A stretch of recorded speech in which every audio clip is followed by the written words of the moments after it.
The house in Oak Ridge was a masterpiece of modern architecture, all floor-to-ceiling glass, cold marble, and sharp angles. To an outsider, it was a monument to the success of Julian and Elena Thorne. He was a man of high-stakes litigation, a shark in a charcoal suit. She was a curator of rare antiquities, a woman who understood that the most beautiful things in the world were often the most fragile. But inside those glass walls, the air had turned brittle. On their 10th anniversary, Julian didn't come home until the champagne had lost its bubbles and the candles had wept pools of wax onto the mahogany table. Elena sat in the dark, watching the reflection of the city lights in her wine glass. She didn't call him. In their world, silence was the preferred weapon. When the front door finally clicked open at 2 a.m., the scent that entered the room before he did wasn't the usual aroma of expensive bourbon and old paper. It was something floral, something youthful, lilies and rain. "I thought you'd be asleep," Julian said, his voice a low rasp. He didn't move toward her. He stood in the threshold of the living room, a shadow against the dim hallway light. "I was waiting for the apology," Elena replied, her voice steady, though her heart was hammering a frantic rhythm against her ribs. "But I think I found something more interesting instead." "Elena, it was the Sterling merger. The closing took longer then." "Don't," she interrupted, finally standing up. The silk of her dress hissed against the chair. She walked toward him, stopping just inches away. She didn't look at his face. She looked at his collar. There, invisible to a casual observer, but glaring to a wife who had memorized every inch of his existence, was a faint smear of shimmering dust. Highlighter. The kind used by someone who spent their nights under neon lights, not office lamps. Julian didn't flinch, but his jaw tightened. In that moment, the betrayal wasn't just the physical act she suspected. It was the realization that he no longer cared enough to hide the tracks. The man who had once promised to protect her from the world had become the very storm she needed protection from. "The merger," she whispered, a ghost of a smile touching her lips. A smile that didn't reach her cold, grieving eyes. "I hope she was worth the interest rate." She walked past him, her shoulder brushing his, leaving him alone in the cathedral of glass they had built to house their shared loneliness. This was not the end of their story. It was merely the first crack in the foundation, and as any architect would tell you, once the glass begins to spiderweb, it is only a matter of time before the entire structure comes screaming down. The morning after the anniversary was worse than the night itself. In the darkness, secrets can be dismissed as shadows, but the morning sun is a cruel interrogator. Elena woke up alone in their king-sized bed, the expanse of Egyptian cotton feeling like a desert. She listened to the distant sound of the shower, the rhythmic drumming of water that Julian used to wash away the scent of the merger. She didn't stay in bed. She rose with a cold, mechanical precision, dressing in a sharp ivory suit that felt like armor. When she descended to the kitchen, Julian was already there, scrolled through his tablet, a cup of black coffee steaming beside him. He looked impeccable. That was his greatest talent, the ability to look innocent while standing in the middle of a crime scene. "We have the gala for the Museum of Fine Arts tonight," Elena said, her voice cutting through the silence of the kitchen like a scalpel. She didn't look at him as she poured her own coffee. "I assume you haven't forgotten." Julian looked up, his eyes unreadable. "I'll be there. I'll meet you at the venue at 7. "No," Elena replied, finally meeting his gaze. "You'll come home at 6. We will ride in the same car. We will walk through the front doors together. We will play the part, Julian. If you are going to destroy this marriage in private, you will at least honor the investment in public." Julian's grip on his tablet tightened, the knuckles whitening for a brief second. "Investment? Is that what we are now?" "It's what you've turned us into," she whispered. The day at the gallery was a blur of ancient pottery and high-net-worth donors, but Elena's mind was elsewhere. She found herself staring at a 4th-century Roman vase, shattered and meticulously glued back together. From a distance, it looked perfect. Up close, the gold-filled cracks, the kintsugi method, made it more beautiful, but also more honest about its history of trauma. She realized then that she didn't want to fix her marriage with gold. She wanted to know who had dropped the vase. While Julian was at the office, Elena did something she had never done in 10 years. She logged into their shared cloud account from a burner laptop she'd purchased that afternoon. She wasn't looking for texts. Julian was too smart for that. She was looking for the digital footprint of his finances. She found it under a folder labeled Property Management, Sector 4. It was a series of wire transfers to a boutique apartment complex in the city's garment district. The payments weren't for an office. They were for a penthouse. And the lease wasn't in Julian's name. It was in the name of a woman named Sienna Vance. The name felt like a physical blow. Elena didn't cry. Instead, she took a screenshot, saved it to an encrypted drive, and checked the time. 5:45 p.m. She went upstairs, applied a fresh coat of deep crimson lipstick, the color of a closing curtain, and waited for her husband to arrive. The drama was no longer just about a husband who wandered. It was about the cold, calculated construction of a second life. And if Julian Thorne thought he was the only one who knew how to build a case, he was about to learn that his wife had spent a decade studying the art of the long game. The MFA gala was a sea of silk, champagne, and forced laughter. Julian played the role of the doting, successful husband to perfection. He kept a firm hand on the small of Elena's back, guiding her through the crowd, whispering jokes in her ear that made her look like she was smiling. To the elite of Oak Ridge, they were the golden couple. To Elena, his hand felt like a brand. "You're quiet tonight," Julian remarked as they stood near the fountain, momentarily shielded by a large floral arrangement. "I'm just observing," she said, her eyes scanning the room. "It's fascinating how many people here are lying to themselves. Look at the Millers. He has a gambling debt that could sink a small nation, and she's wearing a new Harry Winston necklace. Everything is a facade, isn't it?" "Not everything," Julian said, his voice dropping an octave. For a moment, there was a flicker of the man she had married, the man who used to look at her as if she were the only solid ground in a shifting world.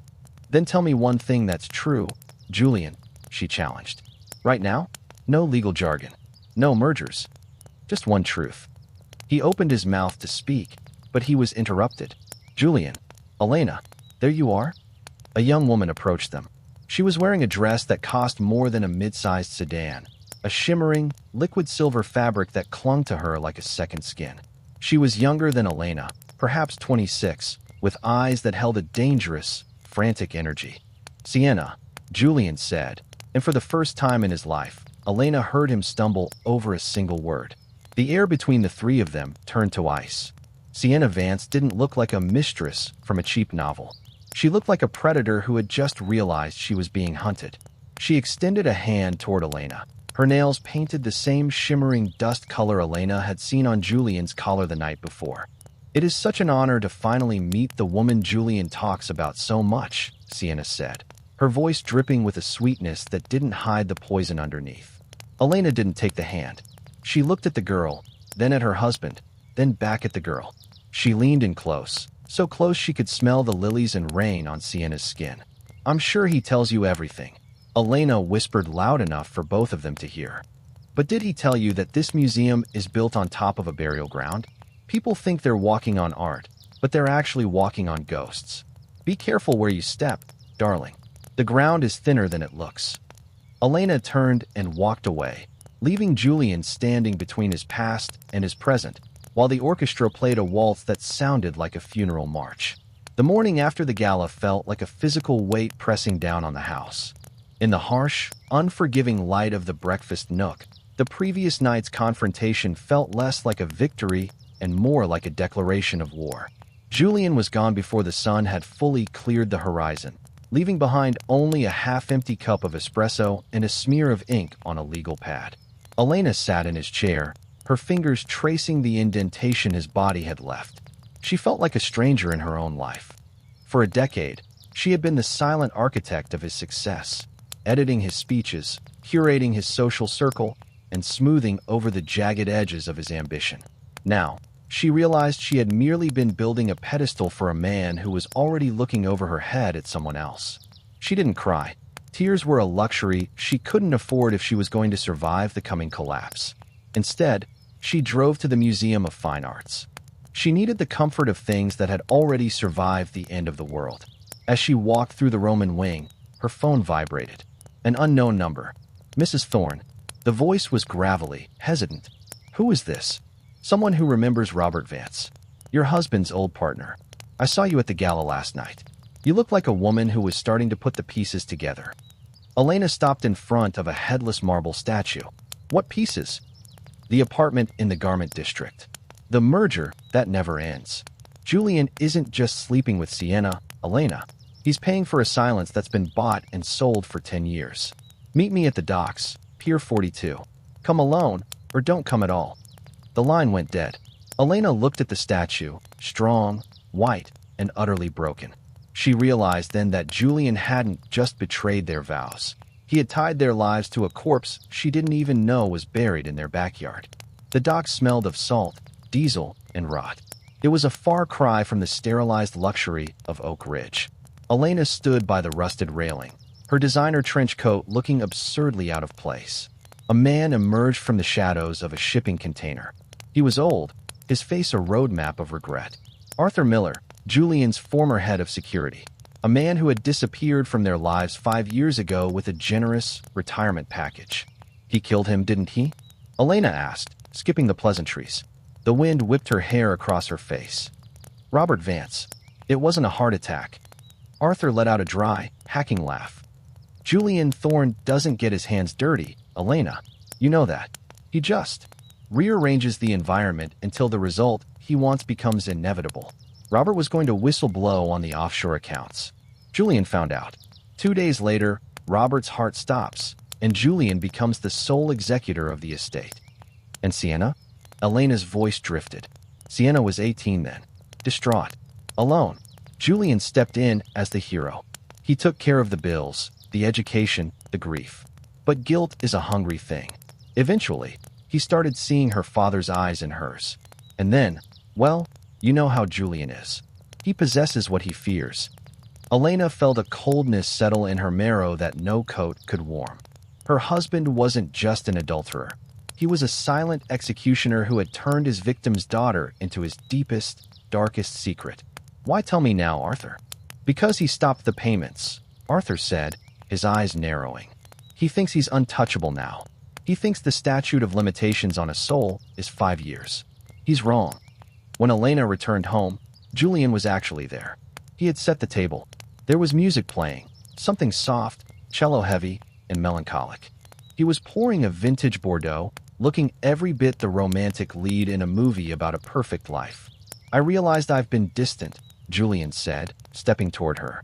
He reached out to take her coat, his touch lingering on her shoulders. The sterling case has been a monster. I want to make it up to you. A trip? Paris? Just us.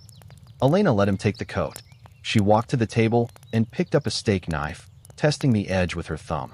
It was sharp, efficient. Paris sounds lovely, Julian, she said, her back to him. But we'd have to bring Sienna, wouldn't we? It's so hard to travel without the baggage of a dead man's daughter. The silence that followed was absolute. The wine continued to glug into the glass, a rhythmic, bloody sound. Julian didn't move. He didn't gasp. He simply went still, the stillness of a predator that has realized it's stepped into a snare. I don't know what you've heard, Julian said, his voice dropping to a terrifyingly calm register. But you should be very careful about who you listen to, Elena. This life we have, the glass, the marble, the reputation, it's a collective dream. If I wake up, you wake up too. And the floor is a long way down. I'm not afraid of falling. Elena turned to face him, the knife still in her hand, glinting under the chandelier. I'm afraid of staying in this room with a ghost. Robert Vance died of natural causes, Julian whispered, stepping closer, his eyes dark with a sudden, flickering rage. And Sienna is a mistake I am fixing. Don't ruin us for a girl who means nothing. She means everything, Elena countered. She's the evidence of who you really are when I'm not there to keep you human. She dropped the knife. It clattered against the china with a ring that sounded like a bell. Eat your dinner, Julian. I'm going to go pack. Not for Paris. For the truth.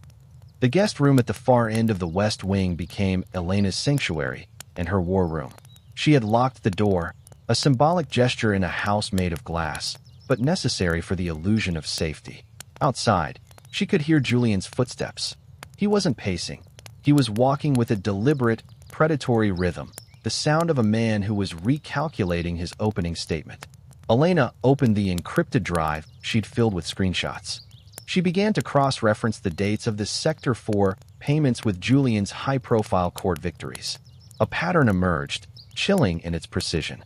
Every time Julian won a case involving a corporate negligence claim, a massive consulting fee was paid out to a shell company called Leda and Swan. From there, the money was fractured into smaller amounts, some to Siena's trust, some to offshore accounts in the Cayman Islands, and a recurring, smaller sum to a private medical facility in Switzerland. Who is in Switzerland, Julian? She whispered to the empty room.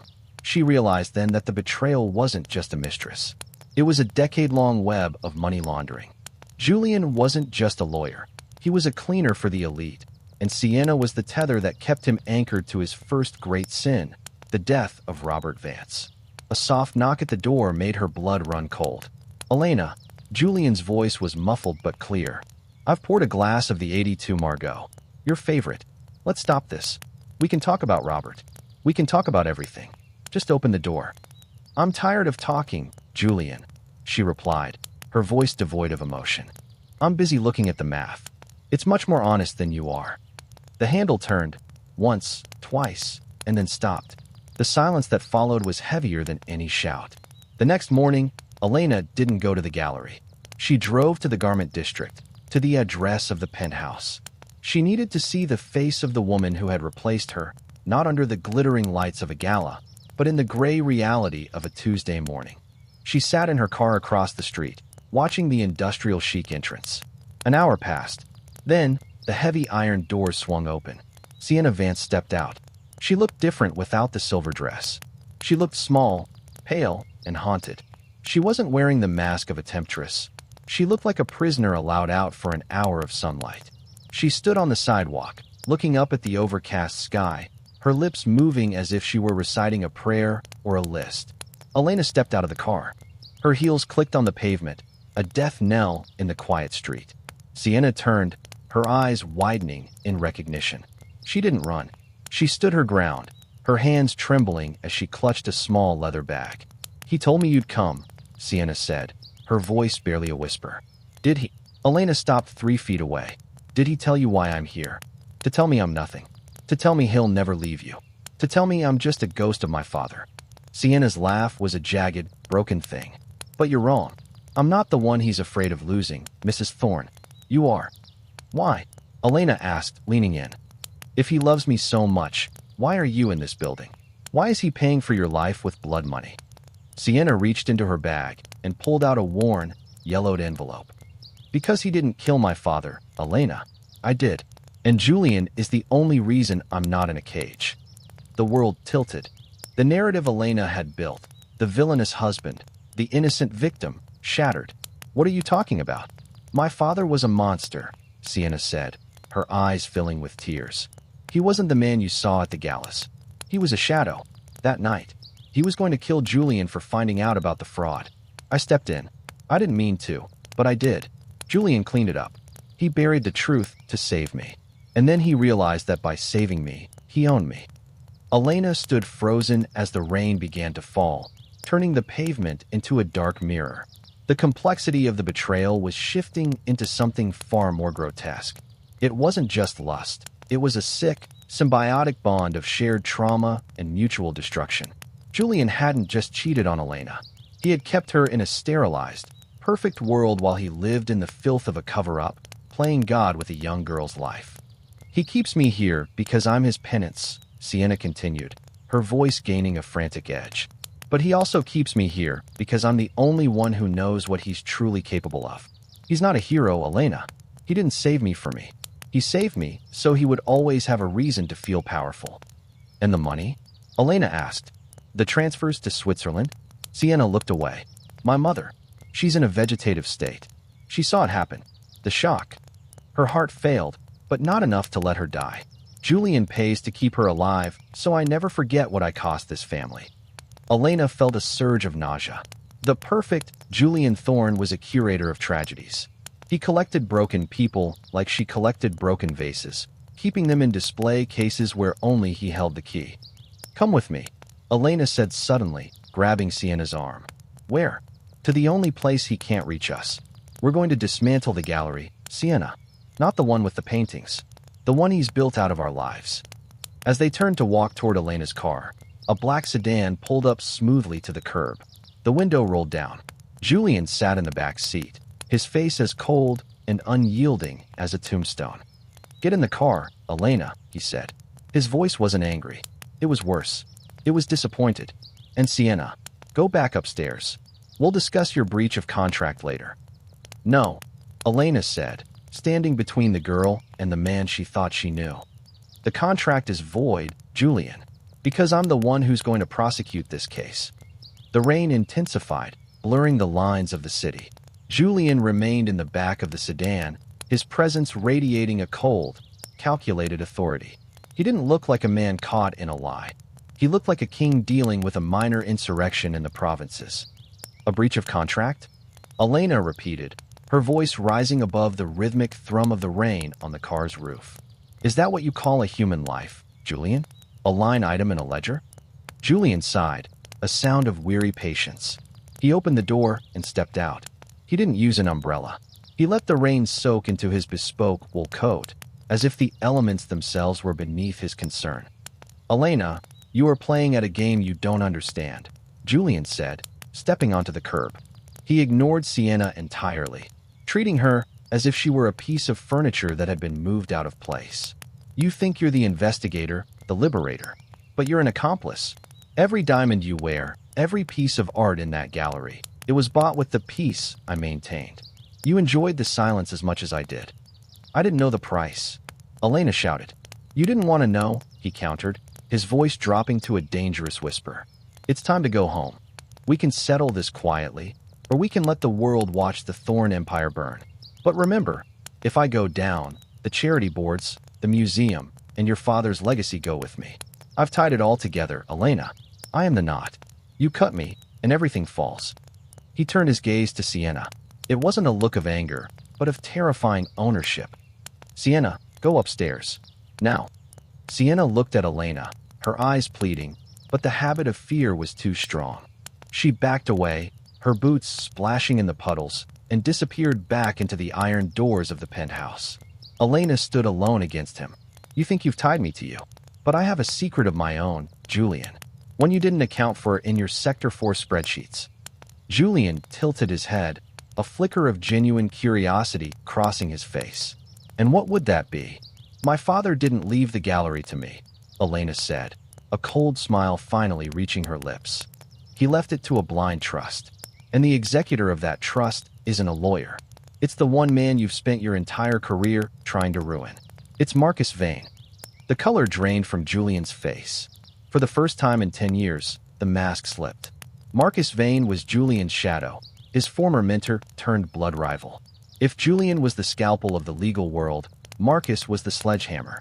10 years ago, Julian had orchestrated Marcus's disbarment to clear his own path to the top. By involving Marcus, Elena hadn't just hired a lawyer. She had invited a wolf into the sheepfold. "You brought Vane into this." Julian's voice was barely audible. "Elena, that man hates me.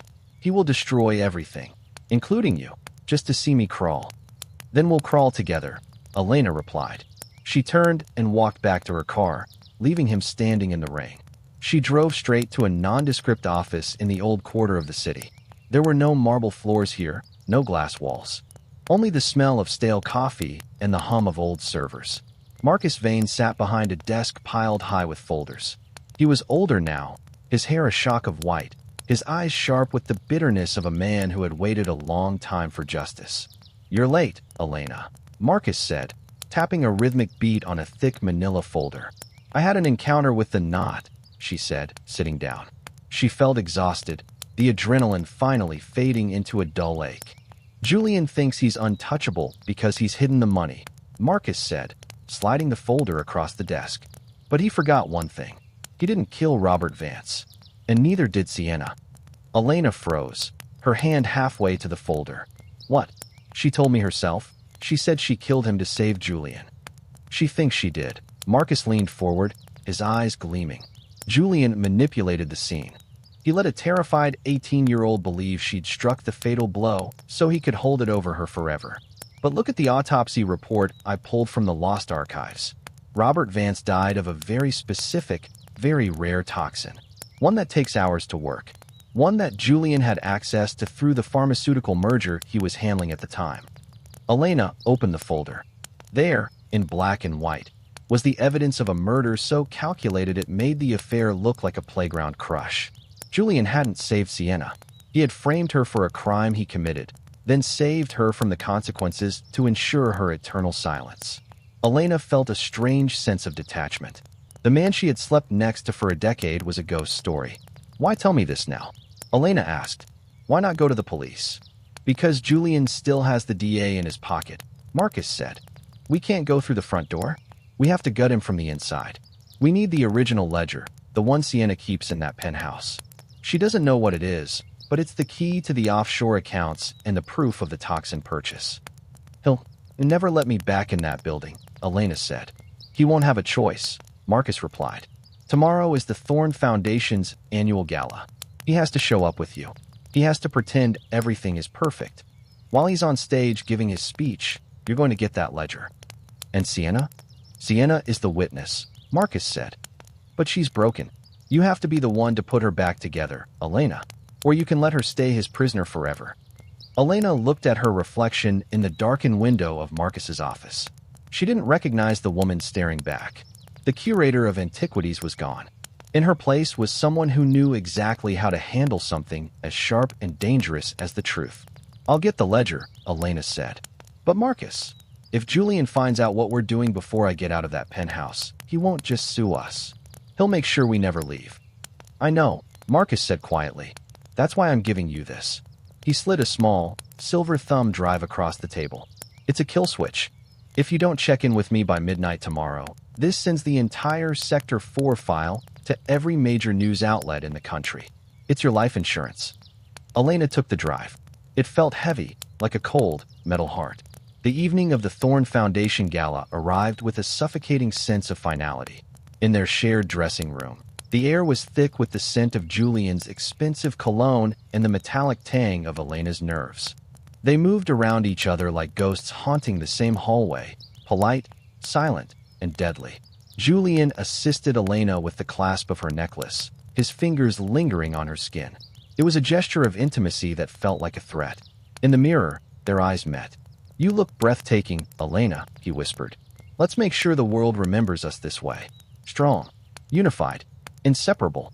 "Inseparable," she repeated, her voice a hollow echo, like a knot. He smiled, but it didn't reach his eyes, those cold, calculating eyes that had watched Robert Vance take his last breath. "Exactly." As they stepped into the ballroom, the flashbulbs of the paparazzi blinded them. Julian slid his arm around her waist, pulling her flush against him. To the cameras, they were the pinnacle of power and grace. To Elena, the heat of his hand felt like a brand of ownership. She played her part with terrifying precision, tilting her head at the right angles, laughing at the right jokes, all while her heart hammered a frantic code against her ribs. The plan was simple, yet suicidal. Julian would take the stage at 10 p.m. for his keynote address. He would be trapped in the spotlight for exactly 20 minutes. That was her window to slip away, bypass the security at the penthouse, and retrieve the ledger from Sienna. And now, the MC's voice boomed over the speakers. The man of the hour, Julian Thorne. The room erupted in applause. Julian squeezed Elena's hand one last time before stepping onto the podium.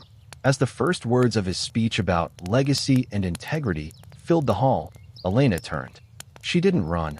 She glided toward the exit, her silk gown trailing behind her like a shroud. She bypassed the valet, taking a prearranged car she had hired under a false name.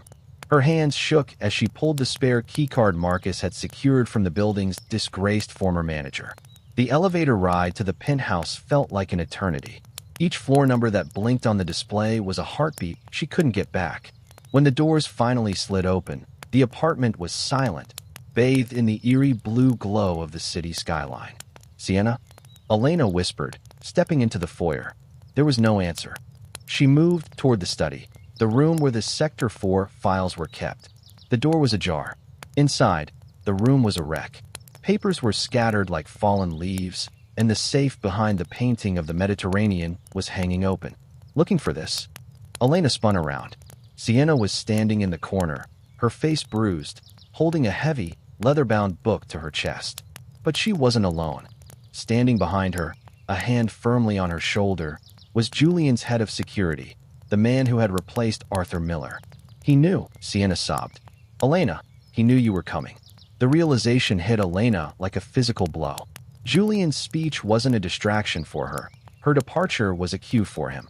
He had anticipated her move the moment she mentioned Marcus Vane.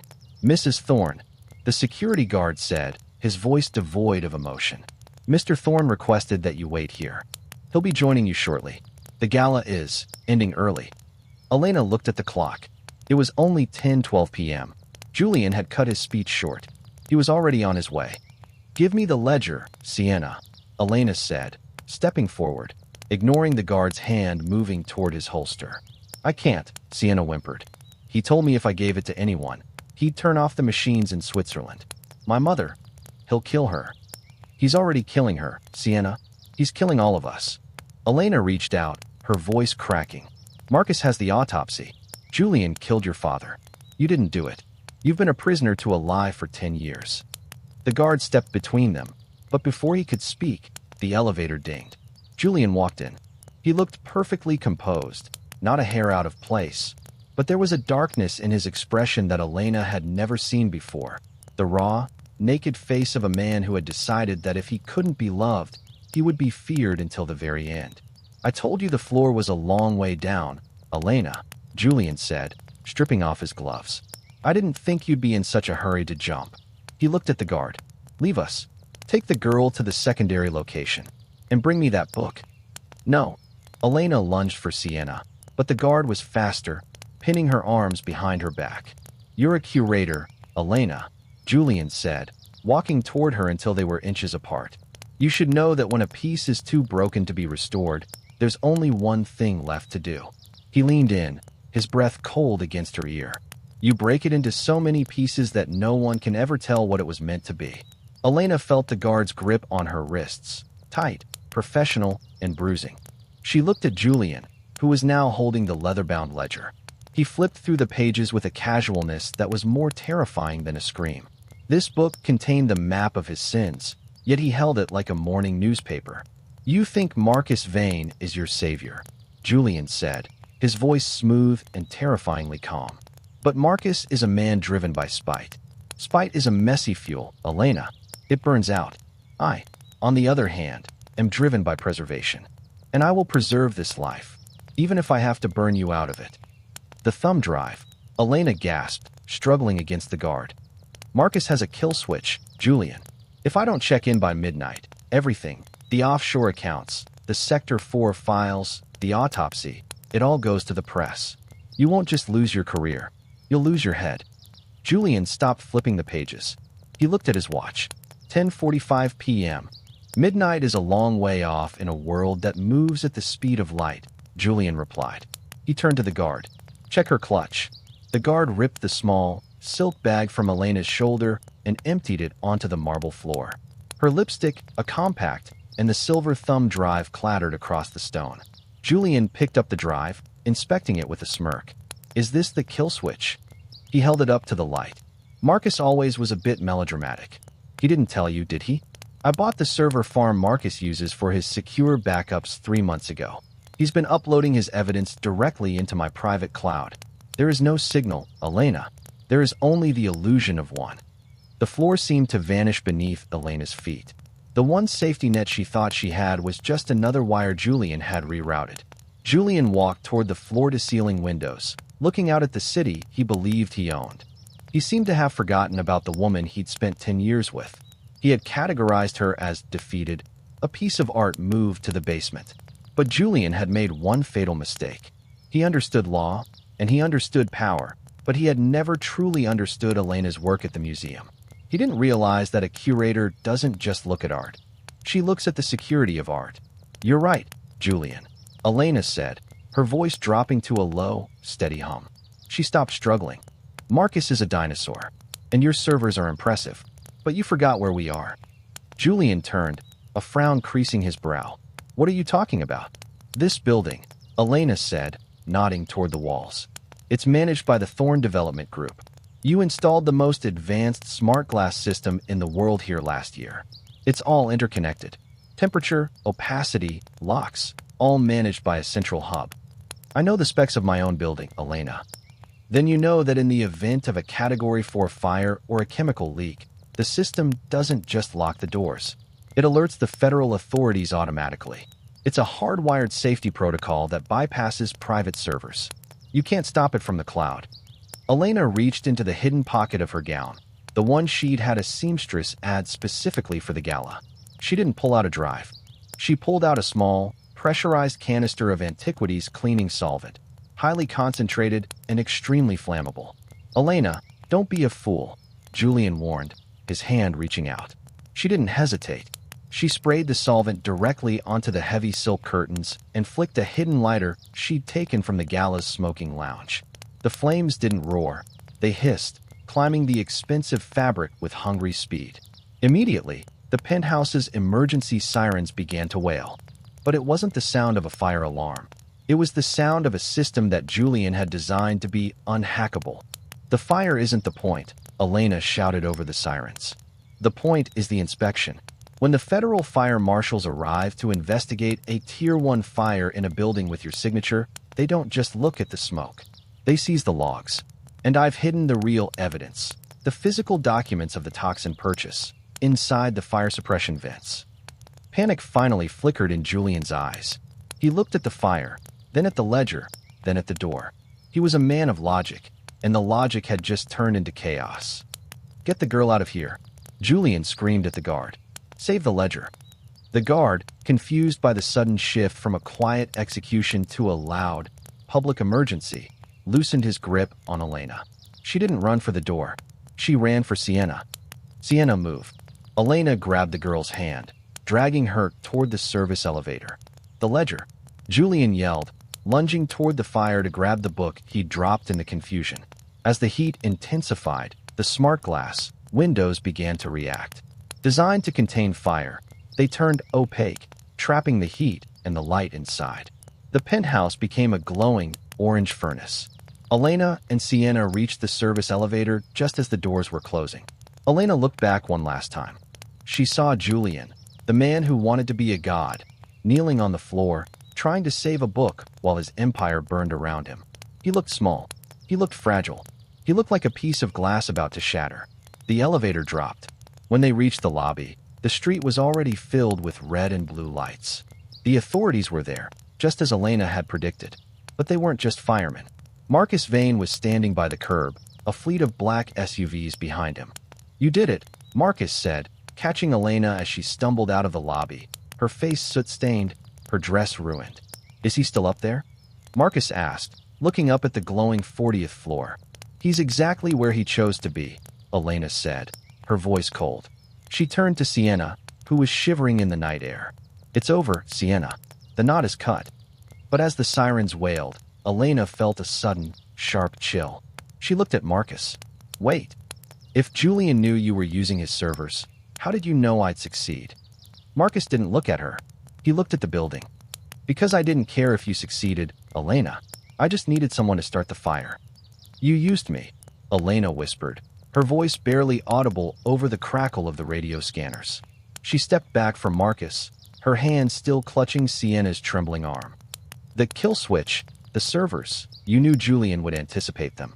You wanted him to feel safe enough to stay in that penthouse while the smart glass sealed him in. Marcus Vane didn't look like the hero of a legal drama anymore. In the flickering red light of the fire trucks, his face was a mask of ancient, satisfied hatred. Julian Thorne didn't just take my career, Elena. He took my life. For 10 years, I've sat in that basement office waiting for a way to bypass his unhackable security. I didn't need a lawyer's brief. I needed a distraction that looked like a wife's desperation. He looked up at the 40th floor. The orange glow was fading into a thick, suffocating black smoke. The fire marshals are mine. The evidence you hid in the vents? It's already been recovered by my people. Julian won't be prosecuted by the state. He'll be prosecuted by me. And what happens to Sienna? Elena demanded. What happens to the girl who actually knows the truth? Marcus finally looked at Elena, his eyes cold. Sienna is a loose end. And loose ends don't get to have a happy ending in stories like this. Before Elena could react, two men in dark suits, not firemen, not police, stepped toward them from the shadows of Marcus's SUV. The betrayal was complete. Elena had destroyed her husband only to hand the keys of her cage to a man who was even more ruthless. "Run," Elena hissed into Siena's ear. "What?" Siena was in shock, her eyes fixed on the burning building. "Run now?" Elena didn't wait for a response. She shoved Siena toward the crowded sidewalk where onlookers had gathered to watch the Thorne Empire fall. Then, she did the only thing a curator of antiquities knows how to do. She created a diversion. She lunged at Marcus, not to hurt him, but to grab the heavy manila folder he held under his arm, the one containing the original autopsy of Robert Vance. As they struggled, she screamed for the police, drawing the attention of the real officers patrolling the perimeter. In the chaos, Siena vanished into the subway entrance. Marcus's men were momentarily blocked by the surge of the crowd and the sudden interest of a beat cop. "You're a fool, Elena," Marcus spat, straightening his coat as she was pulled away. "You have nothing now. No money, no husband, and no protection. You're just a woman in a burnt dress." "I have the truth," Elena said, clutching the folder to her chest as she backed into the crowd. "And unlike Julian, I know how to hide things where they'll never be found." 3 days later, the world believed Julian Thorne was dead. The headlines were relentless. Legal Titan perishes in penthouse inferno. The Thorne Empire, built on blood and bribery. The Golden Couple was the scandal of the century. The museum had stripped Elena's name from the wing she'd curated, and the house in Oak Ridge was frozen by the feds. Elena sat in a cheap motel room on the edge of the state line. She had cut her hair and dyed it a flat, unrecognizable brown. On the bed lay the documents she had stolen from Marcus. She wasn't looking for the money anymore. She was looking for the one thing Julian had mentioned in the penthouse before the fire. "I am the knot. You cut me, and everything falls." As she studied the ledger, she realized Julian hadn't been talking about his business. He had been talking about her. Deep in the footnotes of his offshore accounts, she found a series of life insurance policies. Not for him, but for her. Policies that were triggered not by her death, but by his. Julian Thorne hadn't planned to kill her. He had planned to make her the wealthiest widow in the world, provided she stayed silent. Even in his betrayal, he had tried to curate her future. A soft scratch at the door made her reach for the small paring knife she'd bought at a grocery store. "It's me," a voice whispered. Elena opened the door. Siena stood there, looking older, her eyes hollowed out by exhaustion. But she wasn't alone. Behind her stood a man wrapped in bandages, his face a map of burns and stitches, his eyes the only thing that remained of the man Elena had loved and hated. Julian hadn't died in the fire. He had survived the collapse of the glass house, and he had come to claim the only thing he had left. Elena didn't scream. She didn't even stand up. She stayed on the edge of the stained mattress, the ledger spread out before her like an open wound. "You always did have a flair for the dramatic, Julian," she said, her voice sounding foreign to her own ears. "Most men just sign the divorce papers. You decide to die in a fire and come back as a mummy." Julian stepped into the room, his movements stiff and pained. He gestured for Siena to close the door. When she did, the click of the lock sounded like a gunshot. "I didn't come back for you, Elena," Julian rasped, the fire having scorched his vocal cords into a permanent, haunting whisper. "I came back for that book. You have no idea what you're holding. It's not just a map of my sins. It's the list of every judge, senator, and CEO Marcus Vane is currently blackmailing. If he gets his hands on it, he doesn't just ruin me, he becomes the new king." "He already thinks he's the king," Elena countered. "He told me he has the autopsy. He knows you killed Robert Vance." Julian let out a dry, rattling laugh. "I didn't kill Robert. I watched him die, yes. I let the toxin do its work. But Marcus? Marcus is the one who supplied it. He wanted Robert out of the way so I could take over the firm and funnel him the consulting fees he needed to fuel his political ambitions. We were partners in that murder, Elena. Two sides of the same blackened coin." The room seemed to tilt. Elena looked at Siena, who was trembling so violently she had to lean against the wall. "Is it true?" Elena asked. "I don't know," Siena cried. "I just remember the glass, the blood, and Julian telling me he'd fix it. I've lived my whole life in a story written by two men who hate each other." For the first time in their marriage, Elena and Julian were on the same side of the truth, even if they were on opposite sides of the room. They were both pawns in Marcus Vane's long game. Marcus is coming here, Julian said, checking his watch. A cheap plastic one he'd likely bought at a gas station. He has a tracker on Sienna.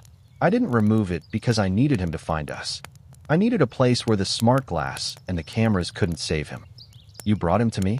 Elena stood up, the paring knife tight in her hand. You used us as bait? I brought him to the only person he underestimates, Julian said, his burned face twisting into what might have been a smile. He thinks you're a broken widow. He thinks Sienna is a terrified child. He won't come with an army. He'll come alone to collect his ledger and finish the job. And what makes you think I won't just give it to him and tell him where to find you? Elena challenged. Julian moved closer, the smell of his injuries filling her senses. Because you saw his eyes at the penthouse, Elena. You know that once he has that book, we are all loose ends. Especially you. You're the only one who can testify to the fire. You're the only one who can prove he was there. The rain started again, a rhythmic drumming on the motel's tin roof. It was the same sound as the night of their anniversary, the night the lilies and rain had first entered their home. He's here, Sienna whispered, looking out the sliver of the window. A black SUV pulled into the gravel lot. No sirens, no lights. Just a silent shadow in the storm. Marcus Vane stepped out, holding an umbrella, looking every bit the victor. He walked toward room 214 with the confidence of a man walking into his own living room. Get in the bathroom, Julian whispered to Sienna. Elena, sit on the bed. Keep the book in sight. Do exactly what we practiced when we were kids playing those parlor games. I'm not playing, Julian, Elena said, hiding the paring knife under the pillow. The knock on the door was firm. 3 beats. Elena. Marcus's voice was warm, paternal, and utterly fake. I know you're in there. I know you have the girl. Let's finish this. I brought the papers for your new identity. You can leave all of this behind. Elena looked at Julian, who had vanished into the shadows of the kitchenette, a heavy glass lamp in his hand, the only weapon he could find. She took a breath, smoothed her dyed hair, and opened the door. Come in, Marcus, she said, her voice trembling just enough to be convincing. I've been waiting for someone to tell me what to do. You look tired, Elena, Marcus said, closing the door behind him. He didn't lock it. He didn't feel he had to. It's a long fall from Oak Ridge to a $10 a night motel. But you've done well. You got the girl, you got the book, and you got away from the fire. You're more like Julian than you'd care to admit. Don't insult me, Elena said, her hand resting near the pillow where the knife lay hidden. I did what I had to do to survive the mess you and my husband created. Marcus walked toward the bed, his eyes fixed on the ledger. The mess is almost cleared. Give me the book, and I'll have my men escort you and Sienna to the airport. Private flight to Zurich. You can spend the rest of your life curating your own peace. And what about the toxin, Marcus? Elena's voice was cold. Julian told me. He said you supplied it. He said you weren't the savior of the firm. You were the architect of Robert Vance's death. Marcus stopped. His paternal mask didn't slip. It simply hardened into stone. Julian is a dead man walking, Elena. His words are as burnt as his skin. Even if he were alive to say it, who would believe a disgraced murderer over a man of my standing? I would, a voice rasped from the shadows. Julian stepped forward. The light from the single overhead bulb hit the white bandages and the raw, red skin of his face. Marcus didn't flinch, but his eyes widened. For a moment, the two titans of the legal world stared at each other, one a ruin of flesh, the other a ruin of morality. You always were hard to kill, Julian, Marcus whispered. It's the spite, Julian replied, clutching the heavy glass lamp. It keeps the heart beating when the rest of the body wants to give up. So, here we are, Marcus said, turning back to Elena, ignoring Julian as if he were already a ghost. 3 people in a room, all holding enough secrets to bury the city. But only one of us has the power to make them disappear. Elena, the choice is yours. Give him the book, and you stay a fugitive with a dying man. Give it to me, and you walk free. Elena looked at Julian. His eyes were pleading, not for his life, but for the victory. Then she looked at Marcus, who offered a gilded cage. She picked up the ledger. You both think this book is your power, Elena said, her voice growing stronger. You think it's a weapon, but I'm a curator. I know that when an object is too dangerous to be displayed, and too cursed to be sold, there is only one responsible thing to do with it. She didn't hand it to either of them. Instead, she threw the ledger into the small, rusted sink in the kitchenette and poured the remaining bottle of high-proof cleaning solvent over it, the same chemical she had used to start the fire in the penthouse. No. Marcus lunged forward. Julian moved at the same time, swinging the heavy lamp. It connected with the side of Marcus's head with a sickening thud. Marcus stumbled, but he was a large man, driven by a decade of ambition. He grappled with Julian, their silhouettes dancing violently against the peeling wallpaper. Elena struck the match. The sink erupted in blue flame. The ledger, the list of judges, the offshore accounts, the evidence of the toxin, began to curl and blacken. The struggle between the two men was silent and brutal. Julian, weakened by his burns, was losing. Marcus had his hands around Julian's throat, pinning him against the edge of the sink while the fire licked at their sleeves. "You lost everything," Marcus hissed, his face inches from Julian's. Elena didn't hesitate. She pulled the paring knife from under the pillow. She didn't aim for a heart or a throat. She wasn't a killer. She drove the blade into Marcus's shoulder. He roared, releasing Julian and spinning around to strike Elena. The force of his blow sent her sprawling across the floor. But the distraction was enough. Julian grabbed the burning ledger from the sink, a mass of flaming paper, and shoved it directly into Marcus's face. The screams that followed were not human. Marcus fell back, clutching his eyes, his clothes catching fire from the chemical accelerant. He stumbled blindly toward the door, tripping over the small table, and crashed through the motel window. The glass shattered, real glass this time, not the reinforced smart glass of the penthouse. He landed in the gravel lot, a heap of smoke and screaming agony in the rain. Inside the room, Julian collapsed against the wall, gasping for air. The fire in the sink was dying out, leaving nothing but gray ash and the smell of burnt ink. Elena stood up, her lip bleeding, her body aching. She went to the bathroom door and knocked twice. Sienna stepped out, her face white, her hands over her ears. "Is it over?" Sienna asked. Elena looked at the window, where the rain was already dousing the flames on Marcus Vane's body in the parking lot. She looked at Julian, who was watching her with a mixture of horror and awe. "No," Elena said, picking up her bag. "The story of the Thornes is over, but we still have to figure out how to live with the ghosts." Elena stood over the sink, watching the last embers of the ledger turn into a fine, gray silt. She didn't feel the triumph she had expected. She felt only a cold, clinical clarity. "The police will be here in less than 5 minutes," she said, her voice sounding like a gavel. The neighbors heard the window break. Julian looked up from the floor, his breathing ragged. "We have to go? My car is behind the diner." "No," Elena said, turning to him. "You're dead, Julian, and you need to stay dead. If you run now, they'll hunt you until they find you. But if we change the narrative one last time, you can disappear, and I can have my life back." She looked at the burning man outside, then at the charred sink.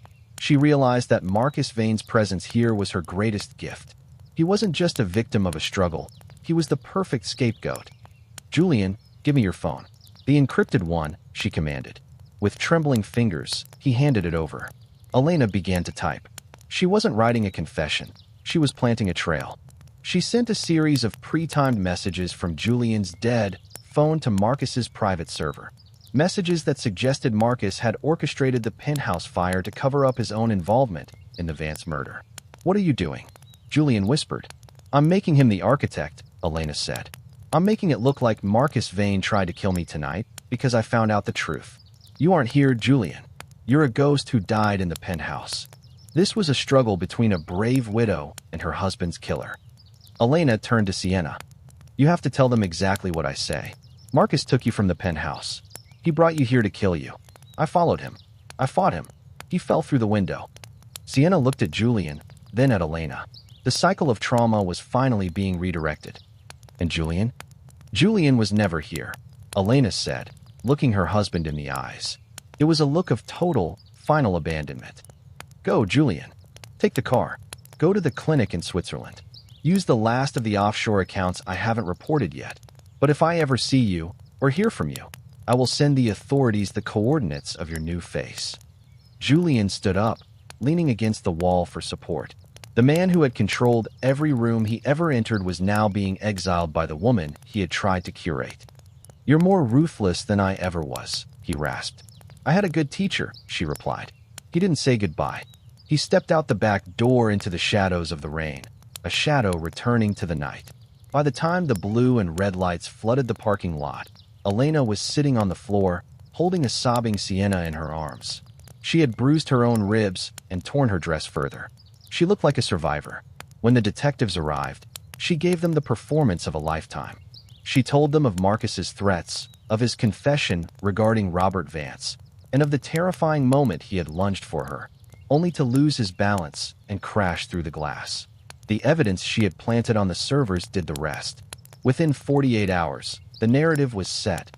Marcus Vane was the monster, Julian Thorne was his tragic victim, and Elena Thorne was the heroine who had survived it all. But as the news cameras crowded her outside the police station, Elena saw a flicker of movement in the distance. A man in a dark coat, his face obscured by a hat. He didn't move like a stranger. He moved like a man who was still waiting for the next act. Elena realized then that you can burn a ledger and you can frame a rival. But the truth is like the Roman pottery she loved. Even when it's shattered into 1,000 pieces, the edges remain sharp enough to draw blood. 3 months passed. The name, Thorne, had transitioned from the front pages of the newspapers to the footnotes of legal textbooks. Marcus Vane remained in a high-security prison hospital, his body a map of scars, and his mind broken by the swiftness of his fall. To the public, he was the sole villain. Elena returned to the house in Oak Ridge, but it was no longer a home. It was a museum of her own past. She had successfully reclaimed her assets, but every marble floor and glass wall felt like a mirror reflecting a woman she no longer recognized. She spent her nights in the library, the only room that didn't feel like a crime scene. She sat in the dark, watching the security monitors. She was waiting. A woman who has lived through a 35-part tragedy knows that the final chapters are rarely written in the light. One Tuesday evening, a package arrived. No return address. Inside was a single, ancient coin, a Roman denarius. It was a piece she had once told Julian was the coin of betrayal, the price paid for silence in the old world. The coin wasn't an artifact from her gallery. It was a message. The coordinate on the back of the coin led her to a small, fog-shrouded village in the Swiss Alps. Elena didn't tell the police. She didn't tell Sienna, who was now living under a new name in London. Elena went alone, driven by a need to see the ghost she had created. She found the clinic, a private, high-walled sanctuary for the elite and the broken. In a room overlooking a frozen lake, she found a man sitting in a wheelchair. His face had been reconstructed. He looked like a stranger, a handsome man with a face made of plastic and graft. But his eyes were still the color of a cold Atlantic storm. "You came," Julian said. His voice was no longer a rasp. The Swiss doctors had worked miracles on his throat. "I didn't come to bring you back, Julian," Elena said, standing by the window. "I came to make sure the knot was truly dead." "The knot is gone, Elena, but the rope is still there," he replied, gesturing to a laptop on the table. "I've been watching you. I've been watching the way you've handled the estate. You're better at this than I ever was. You didn't just survive, you thrived on the wreckage." "I am a curator," she said. "I know how to value things that have been through fire." Julian looked at her with a terrifying kind of pride. "Then you'll appreciate what I've done. I didn't just leave you the insurance money, Elena. I left you the Sector 4 backup. Not the one Marcus tried to steal. The real one." He pushed the laptop toward her. On the screen was a live feed of a secure vault in Singapore. Inside were the physical files Robert Vance had intended to use, the ones that proved that Elena's father, the great heroic founder of the gallery, had been the one who started the money laundering scheme 30 years ago. "My father," Elena's voice cracked. "Julian didn't kill Robert Vance to protect himself, Elena," Julian said softly. "He killed him to protect you. He didn't want you to know that your entire life, your education, your gallery, it was all built on your father's original sin. I took the blame for 10 years so you could stay the innocent wife of a bad man." The final glass wall shattered. The betrayal wasn't Julian's affair or his lies. It was the fact that her entire identity was a curated lie, maintained by the man she had just destroyed. Elena stood in the clinic, the cold mountain air biting at her skin. She looked at the man who had been her husband, her captor, and her secret protector. "Why tell me now?" she asked. "Because I'm dying, Elena," Julian said, looking out at the frozen lake. "The fire didn't just burn my skin. It ruined my lungs. I have weeks, maybe months. I didn't want you to live the rest of your life thinking you were the victim. I wanted you to know that you were the legacy." He handed her a small, black key. "The vault in Singapore. It's yours. You can destroy it and keep the lie alive, or you can publish it and be truly free. But if you publish it, you lose everything." Elena took the key. It felt heavier than the ledger, heavier than the paring knife. The story ends where it began, in a room of glass and silence. Elena returned to Oak Ridge.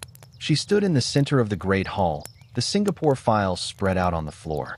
She looked at the portrait of her father on the wall, the man she had worshipped, the man whose legacy she had fought to protect. She thought of Sienna, finally living a life without fear. She thought of Julian, alone in the mountains, waiting for the end. And she thought of herself, the woman who had survived 35 chapters of betrayal. She didn't call the press.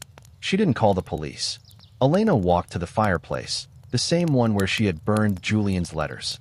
One by one, she fed the Singapore files into the flames. She watched her father's signature curl and vanish. She watched the proof of her own blood money turn to ash. She chose the lie, not for her father and not for Julian. She chose it because she was the curator, and she decided that some histories were too ugly to be seen.